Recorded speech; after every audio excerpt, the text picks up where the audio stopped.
എനിക്ക് ഒരുപാട് കാര്യങ്ങൾ അറിയാമെന്നുള്ളൊരു ആരോപണമാണ്. ഞാൻ നിഷേധിക്കാറില്ല. താങ്കൾ ഒരു കമ്മ്യൂണിസ്റ്റ് സിദ്ധാന്തത്തിൽ വിശ്വസിച്ച ഇപ്പോഴും വിശ്വസിക്കുന്ന വ്യക്തിയാണ്. കാരണം അതങ്ങനെ വിട്ടിട്ട് പോകാൻ പറ്റുന്ന ഒരു കാര്യമൊന്നുമല്ല. പക്ഷെ താങ്കൾക്ക് എങ്ങനെയാണ് ഒരു കമ്മ്യൂണിസ്റ്റ് സിദ്ധാന്തത്തിൽ വിശ്വസിക്കുക, ഒരു കമ്മ്യൂണിസ്റ്റുകാരനായ താങ്കൾക്ക് എങ്ങനെയാണ് കോൺഗ്രസ് പോലൊരു പാർട്ടി, പ്രത്യേകിച്ച് ആ പാർട്ടി ഉൾപ്പെടെ UDF പോലൊരു പാർട്ടിയിൽ മുന്നോട്ട് ഒന്നിച്ചു പോകാൻ കഴിയുന്നത് എങ്ങനെയാണ്? അത് കമ്മ്യൂണിസ്റ്റ് പാർട്ടിയുടെ പ്രവർത്തന രീതിയുടെ ഏറ്റവും പ്രധാനപ്പെട്ട ഭാഗമാണ് ഐക്യമുന്നണി സിദ്ധാന്തം. അതൊരു സിദ്ധാന്തമാണ്. കൃത്യമായ കാരണങ്ങൾ കൊണ്ട് വിമർശിക്കുകയും ചിലപ്പോൾ അകാരണമായി വിമർശിക്കുകയും ചെയ്യുന്ന ഒരു ഫിഗർ ഉണ്ടെങ്കിൽ സ്റ്റാലിനാണ്. ഞങ്ങളൊക്കെ ആന്റി സ്റ്റാലിനിസ്റ്റുകളാണ്. ആന്റി സ്റ്റാലിനല്ല, ആന്റി സ്റ്റാലിനിസ്റ്റ്. സ്റ്റാലിനിസം ഒരു മോശമായ കാര്യമാണ്. അപ്പൊ അത് ഐക്യമുന്നണി സിദ്ധാന്തത്തിൽ നമ്മൾ ഇരിക്കേണ്ടടുത്ത് എവിടെയാണെന്ന് കൃത്യമായ ബോധ്യമുണ്ടെങ്കിൽ ഐക്യമുന്നണിയിൽ ഒരു പ്രശ്നമില്ല. LDF മോർ ലെഫ്റ്റ് ആയതാണോ അതോ LDF കൂടുതൽ റൈറ്റ് ആയതാണോ? രണ്ടും സംഭവിച്ചു. റൈറ്റ് ഷിഫ്റ്റും ലെഫ്റ്റ് ഷിഫ്റ്റും ഉണ്ട്. വിഴിഞ്ഞത്ത് കപ്പൽ വന്നു. വിഴിഞ്ഞത്ത് കപ്പൽ വന്നതിന്റെ എണ്ണം എടുക്കുകയാണ് പിണറായി. പക്ഷെ എങ്ങനെ വിഴിഞ്ഞുണ്ടായി? വിഴിഞ്ഞം BOT എന്നുള്ള പ്രിൻസിപ്പിള് ഉപയോഗിച്ചുകൊണ്ട് വന്നത്. അത് 91, 96ഉം പിന്നെ AK ആന്റണിയും ഉമ്മൻചാണ്ടിയാണ് അതിന്റെ എന്താ പറയുക ക്രിട്ടിക്കൽ സിഗ്നേച്ചർ ഇട്ടത്. പക്ഷെ അതിന്റെ അടിത്തറ ഇട്ടതൊക്കെ അതിന് മുമ്പുള്ള UDF ഗവൺമെന്റുകൾ കേവലം മെഡിക്കൽ കോളേജുകൾ സ്വാശ്രയത്തിൽ തുടങ്ങാനല്ല ചെയ്തത്, ഗവൺമെന്റിലും തുടങ്ങി. അന്നത്തെ പ്രതിപക്ഷം അന്തം വിട്ടുപോയി. അതിനെ ഇവർ കൊന്നാണ്. അപ്പൊ UDF വളരെ ഫ്ലെക്സിബിൾ ആണ്. നമസ്കാരം, വർത്തമാനത്തിലേക്ക് സ്വാഗതം. കേരള രാഷ്ട്രീയത്തിൽ ഏറെ ജനപ്രതിനിധികളൊന്നുമില്ലെങ്കിലും MP-മാരോ MLA-മാരോ ഒന്നുമില്ലെങ്കിലും ഏറ്റവും അധികം ശ്രദ്ധിക്കപ്പെടുന്ന ഒരു പാർട്ടിയും ആ പാർട്ടിയുടെ നേതാവുമാണ് ശ്രീ CP ജോൺ. CMB എന്ന പാർട്ടിയുടെ ജനറൽ സെക്രട്ടറി. അദ്ദേഹവുമാണ് ഇന്നത്തെ നമ്മുടെ അതിഥി. ശ്രീ CP ജോണിലേക്ക് നമസ്കാരം. ശ്രീ ജോൺ, താങ്കൾ രണ്ടുപേരും ജോണാണ്. രണ്ടുപേരും ജോൺ. ദീർഘകാലത്തെ ബന്ധമാണ് നമ്മൾ. അതെ അതെ. അപ്പൊ താങ്കളെ ഞാൻ എത്രയോ വർഷങ്ങളായിട്ട് അറിയുന്നു. താങ്കളെ കുറിച്ച് എനിക്കുള്ള ഒരു ബോധ്യം എന്താണെന്ന് വെച്ചാല് സത്യത്തിൽ ഒരു രാഷ്ട്രീയ നേതാവിന് വേണ്ടതിലധികം അറിവ് ഉള്ള ഒരു വ്യക്തിയാണ്. താങ്കൾക്ക് അറിവില്ലാത്ത മേഖലകളില്ല. താങ്കൾ മാർക്സത്തെ കുറിച്ച് എത്രമാത്രം ആഴത്തിൽ പഠിച്ചിട്ടുണ്ടോ അതുപോലെ തന്നെ താങ്കൾ സാഹിത്യത്തെ കുറിച്ച് ധാരണയുള്ള ആളാണ്. താങ്കൾ എത്രമാത്രം മാർഷൽ ആർട്ടിനെ കുറിച്ച് പഠിച്ചിട്ടുണ്ടോ അത്രത്തോളം തന്നെ താങ്കൾക്ക് ക്രിക്കറ്റിനെ കുറിച്ച് അറിയാം. എത്രമാത്രം താങ്കൾക്ക് ഈ ജനജീവിതത്തെ കുറിച്ച്, ജനങ്ങളുടെ പ്രശ്നങ്ങളെ കുറിച്ച് അറിയാമോ അത്രമാത്രം ഇവിടുത്തെ സാമ്പത്തിക സ്ഥിതിയെക്കുറിച്ചും ആ സമ്പദ്ഘടനയെക്കുറിച്ചും അതിന്റെ പ്രശ്നങ്ങളെക്കുറിച്ചും എല്ലാം അറിയാം. അങ്ങനെ ആഴത്തിൽ അറിവ് സത്യത്തിൽ ഒരു രാഷ്ട്രീയ നേതാവിന് ഒരു ഭാരമല്ലേ എന്നെനിക്കൊരു സംശയം. കാരണം താങ്കളുടെ ഈ അറിവ് താങ്കൾക്ക് ഒരു ഭാരമായി മാറുന്നുണ്ടോ എന്ന് പലപ്പോഴും തോന്നിയിട്ടുണ്ട്. അതിന് ഞാൻ കാരണം ഒന്നും ഡീറ്റെയിൽസിലേക്ക് പോകുന്നില്ല, പക്ഷെ താങ്കൾക്ക് അത് അറിയാം. എനിക്ക് ഒരുപാട് കാര്യങ്ങൾ അറിയാമെന്നുള്ളൊരു ആരോപണമാണ്. ഞാൻ നിഷേധിക്കാറുമില്ല. ചിലരൊക്കെ ഉള്ളതിനേക്കാൾ കൂടുതൽ പറയും. എന്നാ കാര്യമായിട്ടൊന്നും അങ്ങനെയൊന്നും അറിയില്ല. എങ്കിലും പല കാര്യങ്ങളും അറിയാൻ ശ്രമിക്കാറുണ്ട്. ആ അർത്ഥത്തിൽ ഞാനൊരു വിദ്യാർത്ഥിയാണ്. പല വിഷയങ്ങളിലും എന്ന കാര്യത്തിൽ നിങ്ങൾ പറഞ്ഞതോട് ഞാൻ യോജിക്കാം. പക്ഷെ അതൊരിക്കലും ഒരു രാഷ്ട്രീയ നേതാവിന് കാര്യങ്ങൾ അറിയാനുള്ള പരിശ്രമവും അറിയുന്ന കാര്യങ്ങളൊന്നും ഒരു ഭാരമൊന്നുമല്ല.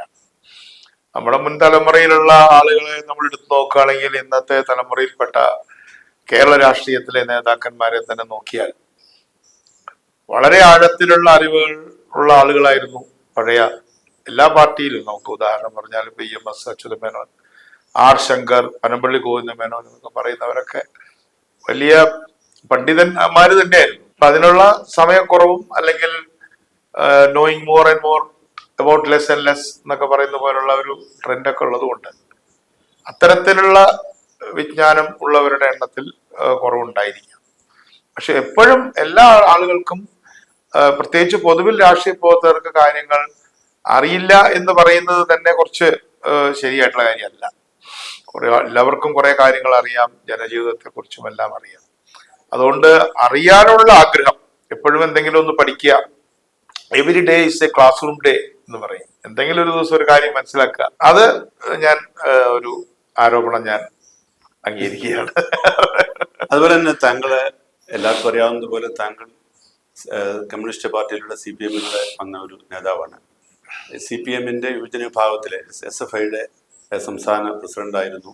ആ നിലയിലൊക്കെ അംഗീകാരമുള്ള ഒരാൾ. താങ്കളുടെ ശിഷ്യന്മാരായിട്ട് പിന്നീട് ആ പാർട്ടിയിൽ വന്നിട്ടുള്ള പലരും ഇന്ന് വലിയ പദവികളിൽ ആ പാർട്ടിയിലെത്തി. താങ്കൾക്ക് എപ്പോഴും അതിനെക്കുറിച്ച് നഷ്ടബോധം തോന്നിയിട്ടുണ്ടോ? ഈ ആ പാർട്ടി വിട്ട് UDF-ലേക്ക് വന്നത് താങ്കളുടെ രാഷ്ട്രീയ ജീവിതത്തിൽ നഷ്ടമായി പോയി എന്നെപ്പോഴും തോന്നിയിട്ടുണ്ട്?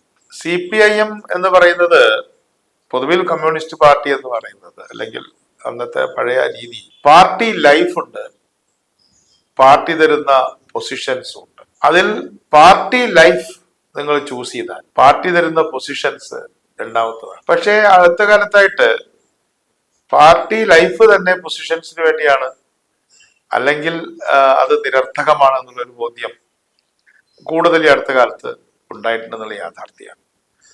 ഞാൻ കമ്മ്യൂണിസ്റ്റ് പാർട്ടികളുടെ കാര്യം മാത്രമാണ് പറയുന്നതെങ്കിലും നമ്മൾ ദേശീയ പ്രസ്ഥാനമായിട്ടുള്ള കോൺഗ്രസ് ആണല്ലോ, കോൺഗ്രസിന്റെ ഒരു കുഞ്ഞാണല്ലോ കേരളത്തിലെ കമ്മ്യൂണിസ്റ്റ് പാർട്ടി. KPCC ആണല്ലോ, എന്നാ കുറച്ച് പേര് വന്നിട്ടാണല്ലോ കമ്മ്യൂണിസ്റ്റ് പാർട്ടി. പക്ഷേ അതുകൊണ്ട് സിദ്ധാന്തം രണ്ടാണ്, അത് പിന്നീടായതല്ലേ. പാറപ്പുറത്ത് കൂടിയ കമ്മ്യൂണിസ്റ്റുകാരിൽ എല്ലാവരും KPCC അംഗങ്ങളായിരുന്നു. ആകെ കൂടി അങ്ങനെ അല്ലാത്തൊരാള് ഉണ്ടായിരുന്നത് തൃശ്ശൂരിലെ വാര്യർ മാത്രമാണ്. ബാക്കി എല്ലാവരും കമ്മ്യൂണിസ്റ്റുകാരെല്ലാം കോൺഗ്രസ്സുകാരായിരുന്നു. എല്ലാ സ്റ്റേറ്റിലും അങ്ങനെ അല്ല, നമ്മൾ ആ വിഷയത്തിലേക്ക് പോവല്ല, ഞാൻ പറഞ്ഞു വന്നു. അപ്പൊ പാർട്ടിയിലെ പൊസിഷൻസ്, പാർട്ടി തരുന്ന പാർലമെന്ററി പൊസിഷൻസ്, ഇതിനെല്ലാം കൂടി ഞാൻ എപ്പോഴും എനിക്ക് സന്തോഷമായിട്ട് തോന്നിയിട്ടുള്ള പാർട്ടി ലൈഫാണ്. പാർട്ടി ലൈഫ് ഞാൻ നന്നായിട്ട് ആസ്വദിച്ചു എന്ന് പറയാം. പാർട്ടിയുടെ ചിലക്കുള്ള ഒരു പ്രവർത്തകനാവുക, അതിൻ്റെ ഉത്തരവാദിത്തങ്ങൾ നിർവഹിക്കുക. എനിക്ക് പുതിയ തലമുറയോടൊക്കെ പറയാനുള്ള ഒരു പ്രായമൊക്കെ ആയി തോന്നുന്നു. എനിക്ക് തോന്നുന്നത്, നിങ്ങൾക്ക് പാർട്ടി ലൈഫ് നടത്താൻ കഴിയുമെങ്കിൽ അതാണ് ഏറ്റവും കേമമായിട്ടുള്ള കാര്യം. അതിന്റെ ഭാഗമായിട്ടുള്ള പൊസിഷൻസും, പാർട്ടി പൊസിഷൻസും, പാർലമെന്ററി പൊസിഷൻസും, അതൊന്നും മോശമെന്നല്ല, അതൊന്നും വേണ്ടാന്ന് വിചാരിക്കുന്ന ആളുമല്ല. അതൊക്കെ തന്നെ നമുക്ക് ആർജിതമായിട്ടുള്ള കാര്യങ്ങളാണ്. ഭാരതത്തിൽ CPM-ന്റെ നിന്ന് വിടുമ്പോ നിങ്ങൾ ആരും തെറ്റിദ്ധരിക്കരുത്, CMPക്ക് ഒരു പാർട്ടി ലൈഫ് ഇല്ല. എനിക്ക് ചെറിയ അഹങ്കാരത്തോട് പറയാൻ പറ്റും.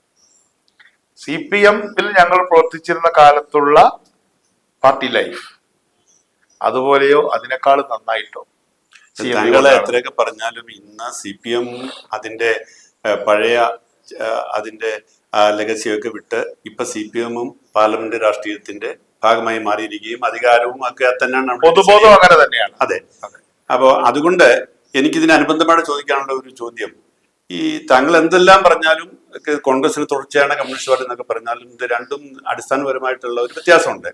താങ്കൾ ഒരു കമ്മ്യൂണിസ്റ്റ് സിദ്ധാന്തത്തിൽ ഇപ്പോഴും വിശ്വസിക്കുന്ന വ്യക്തിയാണ്. കാരണം അതങ്ങനെ വിട്ടിട്ട് പോകാൻ പറ്റുന്ന ഒരു കാര്യമല്ല. പക്ഷെ താങ്കൾക്ക് എങ്ങനെയാണ് ഒരു കമ്മ്യൂണിസ്റ്റ് സിദ്ധാന്തത്തിൽ വിശ്വസിക്കുക, ഒരു കമ്മ്യൂണിസ്റ്റുകാരനായ താങ്കൾക്ക് എങ്ങനെയാണ് കോൺഗ്രസ് പോലൊരു പാർട്ടി, പ്രത്യേകിച്ച് ആ പാർട്ടി ഉൾപ്പെടെ UDF പോലൊരു പാർട്ടിയിൽ മുന്നോട്ട് ഒന്നിച്ചു പോകാൻ കഴിയുന്നത് എങ്ങനെയാണ്? അത് കമ്മ്യൂണിസ്റ്റ് പാർട്ടിയുടെ പ്രവർത്തന രീതിയുടെ ഏറ്റവും പ്രധാനപ്പെട്ട ഭാഗമാണ് ഐക്യമുന്നണി സിദ്ധാന്തം. അതൊരു സിദ്ധാന്തമാണ്. താങ്കൾക്ക് അതുകൊണ്ട് വലിയ പ്രശ്നങ്ങളൊന്നുമില്ല. അല്ല, അത് മനസ്സിലായ ആൾക്ക് ബുദ്ധിമുട്ടില്ല. ഐക്യമുന്നണി എന്നുള്ളത് കമ്മ്യൂണിസ്റ്റ് പാർട്ടിയുടെ തന്നെ പ്രിൻസിപ്പിളാണ്. അപ്പൊ അതിൽ ഏറ്റവും നമുക്കിപ്പോ ഒരു രസകരമായ കാര്യം പറയുമ്പോ, ഇപ്പൊ എല്ലാവരും അകാരണമായി ബഹുമാനിക്കുകയും കൃത്യമായ കാരണങ്ങൾ കൊണ്ട് വിമർശിക്കുകയും ചിലപ്പോൾ അകാരണമായി വിമർശിക്കുകയും ചെയ്യുന്ന ഒരു ഫിഗർ ഉണ്ടെങ്കിൽ സ്റ്റാലിനാണ്. ഞങ്ങളൊക്കെ ആന്റി സ്റ്റാലിനിസ്റ്റുകളാണ്. ആന്റി സ്റ്റാലിൻ അല്ല, ആന്റി സ്റ്റാലിനിസ്റ്റ്. സ്റ്റാലിനിസം ഒരു മോശമായ കാര്യമാണ്. പക്ഷേ ഐക്യമുന്നണി സിദ്ധാന്തം ഏറ്റവും നന്നായി നടപ്പാക്കിയത് സ്റ്റാലിനാണ്. അപ്പൊ നിങ്ങൾ രണ്ട് ചിത്രങ്ങൾ ഞാൻ നിങ്ങളുടെ മനസ്സിലേക്ക് കൊണ്ടുവരാം. റൂസ്വെൽറ്റ് ആണ് നടുക്കിലുള്ള ചെയറിലിരുന്നത് സെക്കൻഡ് വേൾഡ് വാറിൽ. ഒരു വശത്ത് സ്റ്റാലിനും മറുവശത്ത് പിന്നെ ചർച്ചിലും. ആ ചിത്രം വളരെ പ്രസിദ്ധമാണ്. പിന്നീട് ആ ചിത്രത്തിൽ ഒരു മാറ്റം വന്നു.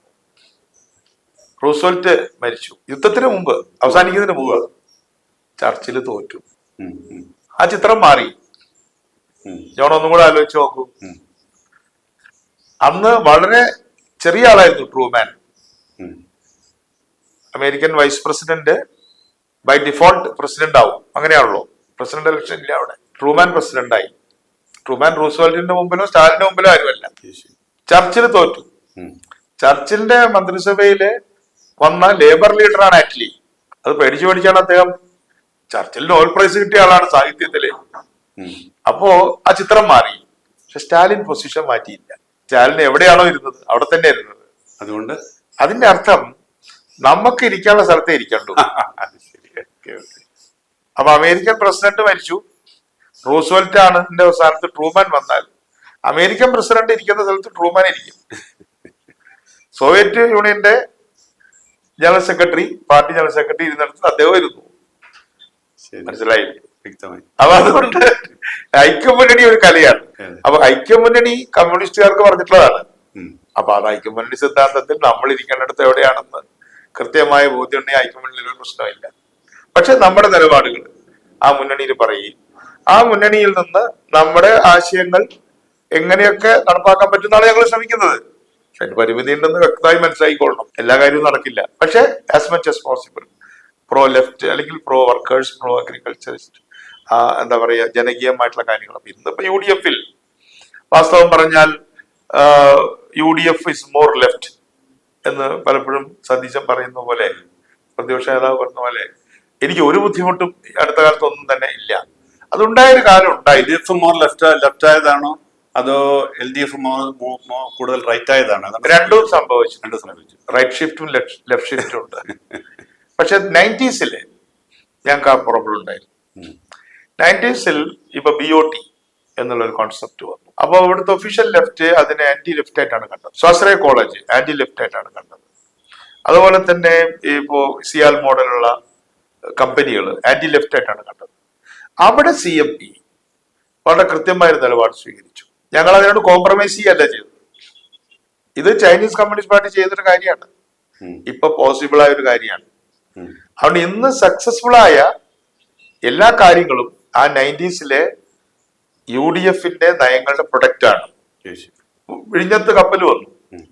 വിഴിഞ്ഞത്ത് കപ്പൽ വന്നതിന്റെ എണ്ണം എടുക്കുകയാണ് പിണറായി. പക്ഷെ എങ്ങനെ വിഴിഞ്ഞുണ്ടായി?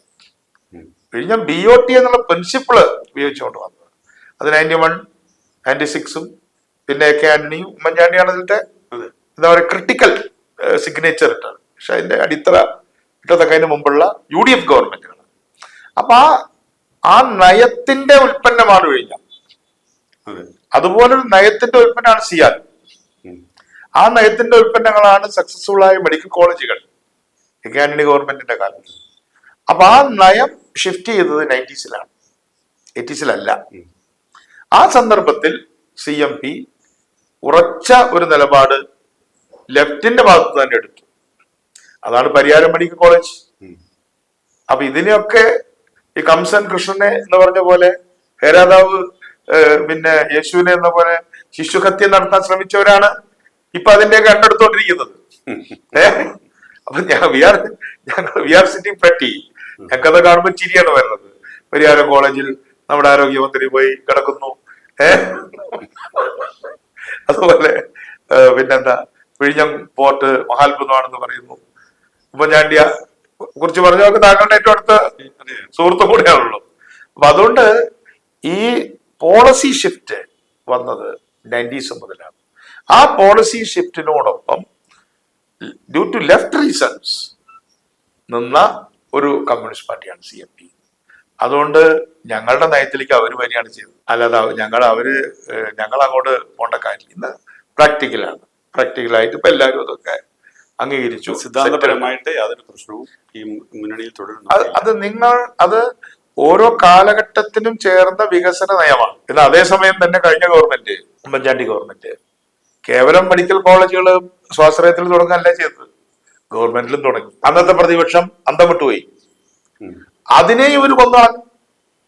അപ്പൊ UDF വളരെ ഫ്ലെക്സിബിൾ ആണ്. കാലോചിതമായ കാര്യങ്ങൾ യഥാകാലം ചെയ്യുക എന്നതിൽ UDF ഒരു ഗ്രാൻഡ് സക്സസ് ആണ്. അപ്പൊ അതുകൊണ്ട് നമ്മള് റവന്യൂ ഡെഫിസിറ്റുള്ള ഒരു സ്റ്റേറ്റില് കൂടുതൽ എഡ്യൂക്കേഷൻ ഇൻസ്റ്റിറ്റ്യൂഷൻസ് വേണമെങ്കിൽ സ്വാശ്രയം വേണം. പക്ഷെ സ്വാശ്രയത്തിൽ അനേക പ്രശ്നങ്ങൾ വന്നു. അപ്പൊ ഗവൺമെന്റ് വേണം എന്ന രീതിക്കാണല്ലോ നമ്മൾ പോണത്. അതുകൊണ്ട് we are very happily sitting in